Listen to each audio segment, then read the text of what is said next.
C'est l'heure de la revue de la presse et des médias israéliens ce matin sur Studio Kalita, relayé sur les ondes des radios juives parisiennes. Et ce matin, la presse israélienne se focalise sur la recommandation que la liste arabe unifiée pourrait donner dès aujourd'hui au président de l'État, Reuven Rivlin, quant à celui qui, selon elle, doit former la prochaine coalition gouvernementale. Historiquement, les formations arabes n'ont jamais recommandé de candidats sionistes et sont toujours restées sur la touche dans cette procédure, mais là, cette fois, à en croire l'ensemble des médias et des quotidiens israéliens, nous sommes en passe d'assister peut-être à une recommandation historique. La liste arabe, en effet, envisage de recommander Benny Gantz comme candidat pour former le prochain gouvernement. La démarche est déterminante car elle pourrait permettre à Benny Gantz, le leader de Bleu-Blanc, d'avoir plus de recommandations que Binyamin Netanyahou, 57 face à ses 55 députés du bloc nationaliste et orthodoxe.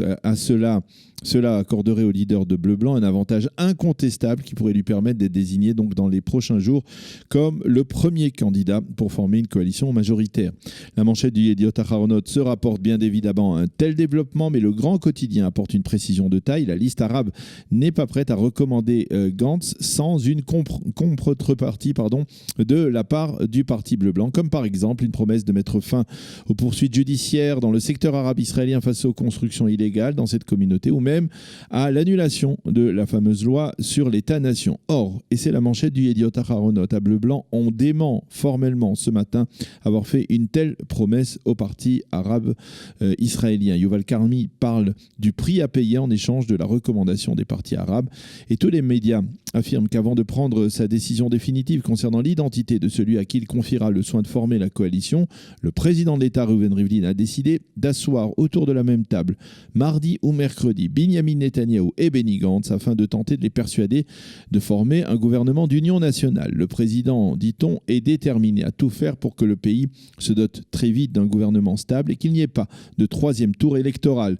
Dans l'entourage de Benny Gantz, on n'écarte pas l'éventualité de former un gouvernement d'union, mais à la condition que le leader de Bleu-Blanc soit le premier à occuper les fonctions de Premier ministre. Autre appréciation autour de l'identité de celui qui tentera de former le premier la coalition. Dans l'entourage de Benny Gantz, on estime qu'il serait peut-être préférable que Gantz ne soit pas le premier, mais le second à recevoir le mandat du président après que Binyamin Netanyahou se soit vu confier ce même mandat et échoue dans sa démarche. On estime en effet qu'il sera alors plus facile pour Benny Gantz de recueillir le soutien du Likoud sans un Binyamin Netanyahou à sa tête. Mais le Israël Hayom, lui, ne semble pas croire à une telle hypothèse. Le quotidien gratuit, proche de la droite, on le sait, titre ce matin. Nous allons chez le président, mais en surtil, il précise la probabilité que Benny Gantz se voit confier le mandat en premier augmente sans cesse. Mais l'information inattendue, qui est en une du Israël Hayom, se rapporte ce matin à Lieberman. L'un des proches du leader d'Israël Beiteinu affirme qu'il n'écarte pas l'éventualité de siéger dans un gouvernement avec les orthodoxes. Et oui, ce proche est Avi Abou-Hatzera, qui est l'éminence grise de Lieberman et qui est lui-même orthodoxe. Il a rencontré durant le Shabbat des dirigeants Haredim à un simple kiddush à la sortie d'une synagogue. Il leur a dit que Lieberman pourrait accepter de siéger dans un même gouvernement s'il obtenait des orthodoxes des compromis quant à la loi sur l'enrôlement des élèves des yeshivot et la loi sur l'ouverture des supermarchés le Shabbat. Mais dans le Yediot Aharonot, Lieberman semble rester fidèle à l'option d'un gouvernement d'union et il affirme qu'il est capable de vivre même dans l'opposition. C'est la raison pour laquelle apparemment Lieberman ne fera aucune recommandation ni en faveur de Benny Gantz ni en faveur de Binyamin Netanyahou aujourd'hui lorsqu'il rencontrera le président de l'État, Reuven Rivlin.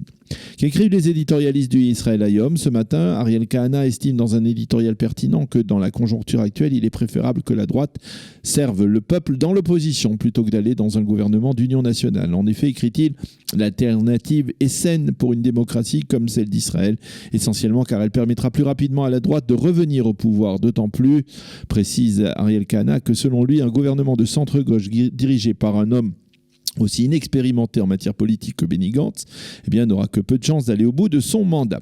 Quant à Hillel Gershuni, il affirme dans son éditorial dans le Israël Hayom que l'impasse actuelle offre à la classe politique israélienne l'opportunité de modifier une fois pour toutes le système électoral israélien.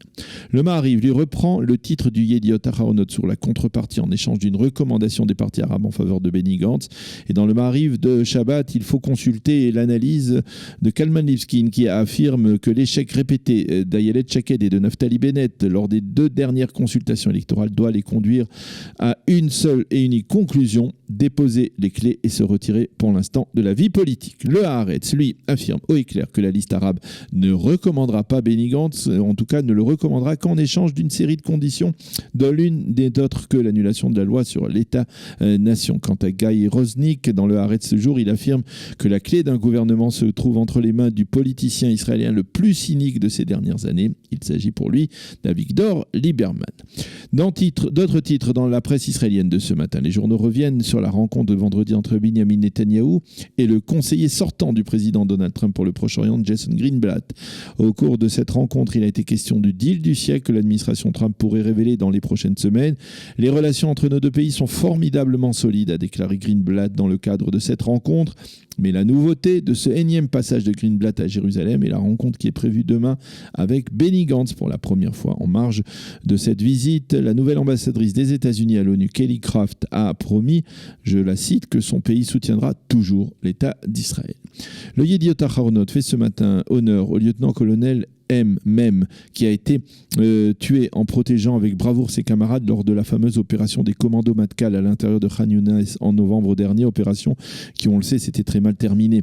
En effet, c'est aujourd'hui que la veuve du lieutenant-colonel recevra des mains du chef des services de renseignement militaire une très haute distinction qui sera à l'image de son courage. De même, les équipes de sauvetage aéroportées qui ont permis aux combattants de cette unité Matkal de revenir en Israël seront aussi décorés pour leur bravoure et pour leur capacité à venir sauver leurs camarades sous le feu ennemi. Et puis nous terminerons cette revue de la presse par le sacre du Masterchef israélien de l'année. Cette fois, une petite note de satisfaction franco-israélienne, puisque la lauréate est Vanessa Vidal, qui a 42 ans et qui est une Ola Hadasha, qui est montée en Israël de France il y a plusieurs années. Vanessa s'est montrée brillante en cuisine, on va le dire, du début à la fin du concours, mais on peut dire également qu'elle a séduit le public et les juges avec un ivrite à l'accent français particulièrement prononcé. Voilà donc pour cette revue de la presse et des médias israélien de ce dimanche matin. La suite de notre programme dans quelques instants.